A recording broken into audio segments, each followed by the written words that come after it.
Hablaremos esta noche de los congresos de la intimidad. ¿Qué es o qué era un congreso de la intimidad?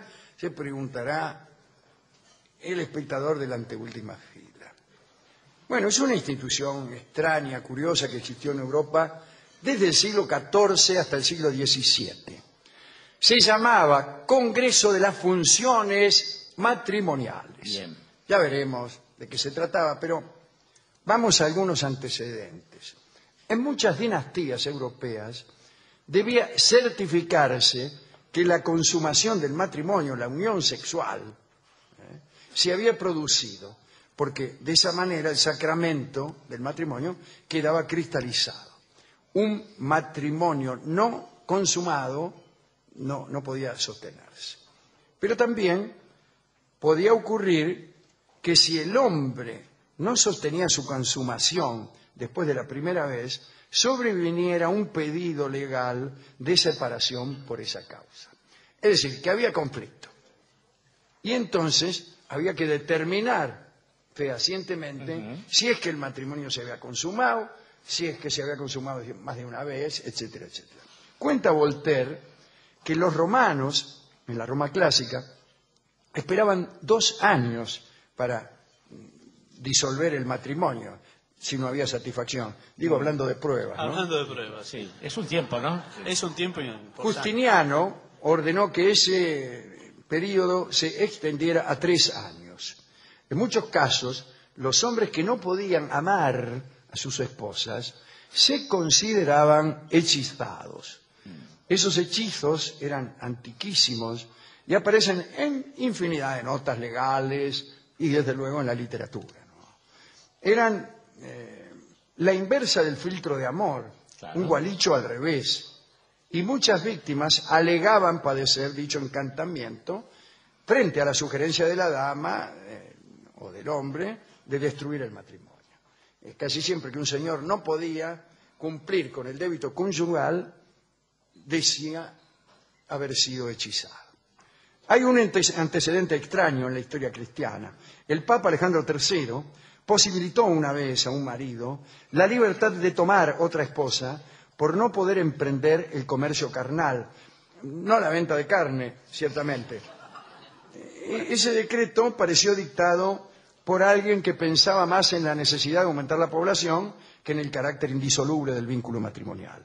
Y Voltaire se pregunta cómo es tan poco conocida esta ley de un papa y cómo es que todos los maridos no se la saben de memoria. Pero vamos al asunto prometido, al del Congreso de las Funciones Matrimoniales. Contaremos un caso puntual en que funcionó este Congreso en la historia de Francia. Gabrielle d'Estrées, que es, como ya sabemos, una amante, ha sido un amante del rey Enrique IV de Francia, Enrique de Navarra. De Navarra, claro. Pero estaba casada con un señor, Nicolas d'Amberval, probablemente a sugerencia del propio Enrique, ¿no?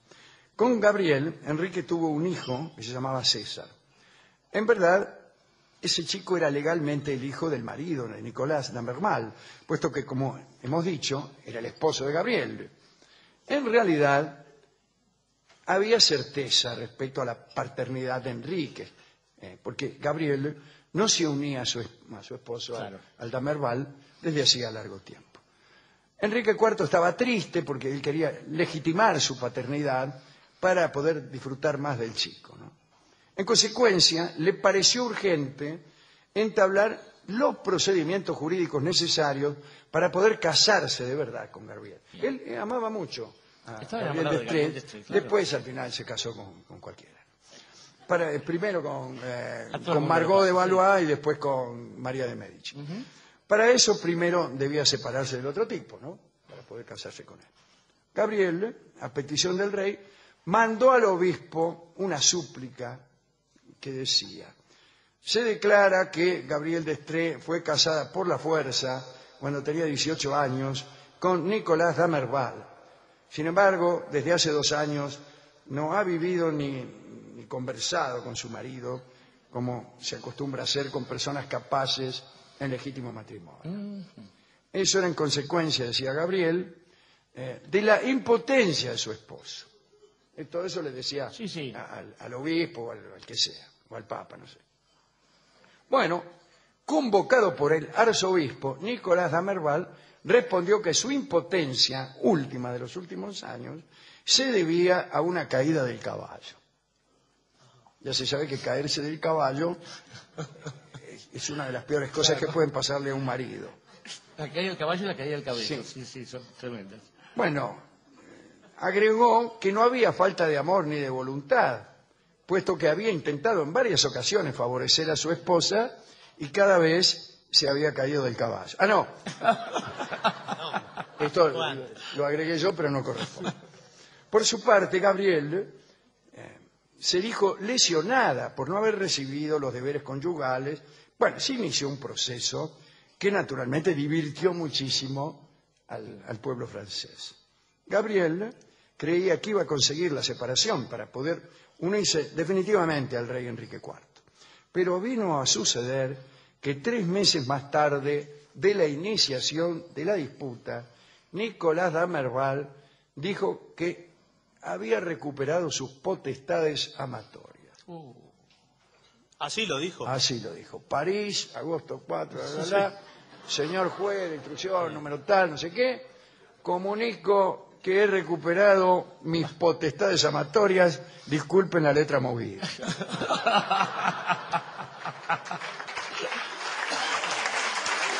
Y entonces solicitó recuperar a su esposa. Bueno, esto iba a arruinar las intenciones del rey, naturalmente. Entonces la justicia indicó que era necesario someterlo a la prueba del Congreso íntimo.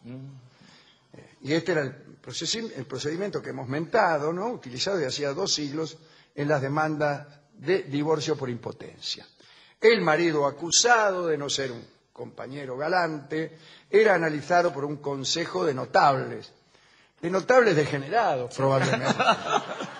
Bueno, parece que lo dejaban acostarse con su esposa y a una señal dada, por ejemplo, ¿Cuál? a la voz de Aura, Sí. Sí, vamos. al contar 3, bueno, debía cerrar las cortinas de la cama probablemente. Es oscuro esto. ¿Quién va a tener esa prolijidad?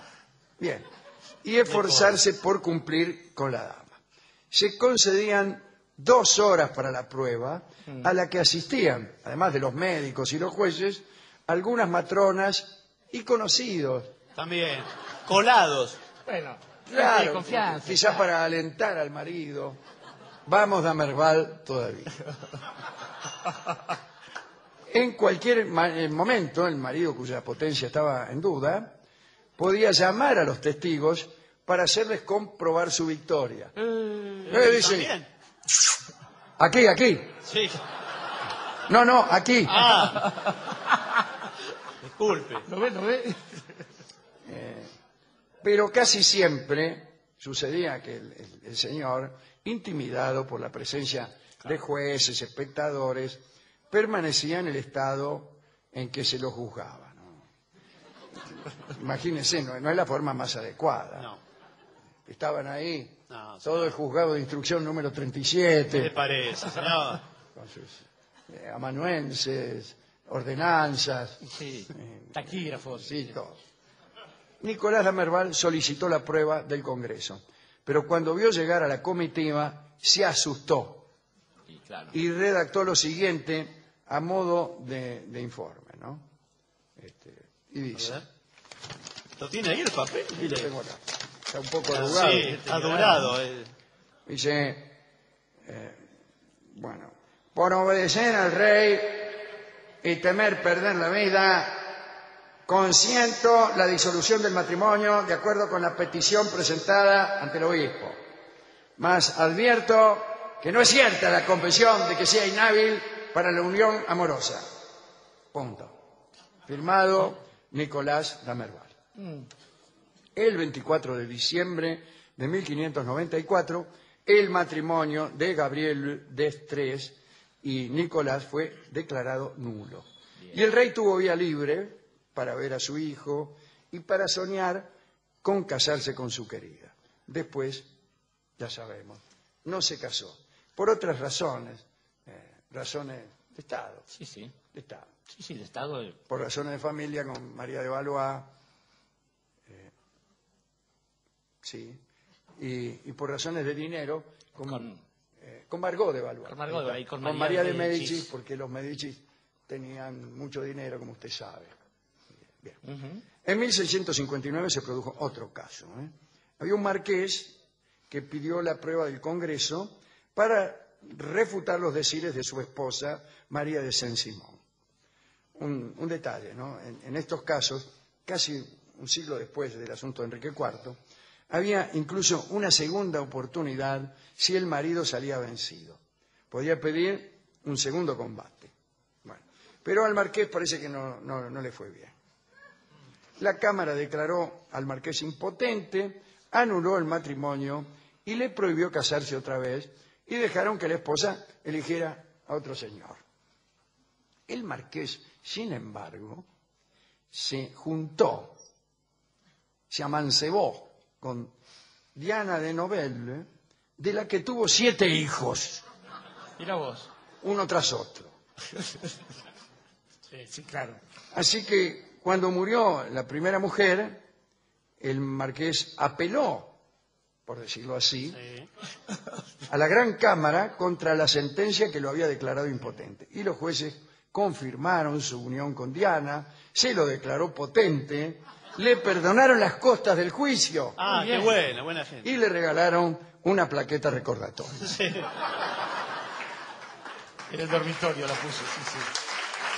El Congreso Íntimo fue una institución abolida en 1667.